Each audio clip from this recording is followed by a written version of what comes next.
Attention. మీరు ఏమీ ఆలోచించకుండా లోన్స్‌కి గావచ్చు, లేదా చిట్ ఫండ్స్‌కి గావచ్చు, గ్యారంటీస్ అని పెడుతున్నారా? మీరు పెట్టే ఆ సంతకాలు మిమ్మల్ని ఇబ్బందులకు గురిచేయొచ్చు. మీరు సంతకాలు పెడుతున్న వ్యక్తికి ఎటువంటి ఇన్‌కమ్ సోర్సు లేదా? ఎటువంటి ఆస్తిపాస్తులు లేవా? సో, అలాంటప్పుడు అతను ఈరోజు కాకపోతే రేపు కట్టలేని పరిస్థితి వస్తుంది. అలాంటి రోజున మీ మీద కేసు రిజిస్టర్ అవుతుంది. అదేంది అతనున్నాడు గదా!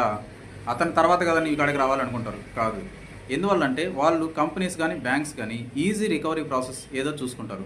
సో, వాళ్ళకి గ్యారంటర్స్ దగ్గర నుంచి రికవరీ చేసుకోవడం అనేది చాలా ఈజీ. ఎందువల్లంటే వాళ్ళు జాబ్స్ ఉండే వాళ్ళని పెట్టుకునేది అందుకే. సో, సాలరీ రికవరీ చేసుకోవచ్చు, సాలరీ అటాచ్‌మెంట్ చేయించుకోవచ్చు, ప్లస్ ప్రాపర్టీస్ అటాచ్‌మెంట్ చేయించుకోవచ్చు. సో, వాళ్ళు గ్యారంటర్స్ పెట్టుకునేది అందుకే. సో, మీరు గ్యారంటర్‌గా సైన్ పెట్టారంటే మీరు కంపెనీస్‌కి లయబుల్ అవుతారు. సో, వాళ్ళు అసలు డబ్బులు తీసుకున్న వ్యక్తులను వదిలేసి మీ మీద ప్రొసీడ్ అయ్యి, మీ మీద కేసులు పెట్టి మీ కాడ నుంచి రికవరీ చేసుకోవచ్చు. వాళ్ళకి ఆ రైట్ ఉంది. సో, మీరు గ్యారంటర్ సైన్‌లు పెట్టేటప్పుడు ఒకసారి ఆలోచించుకొని పెట్టండి.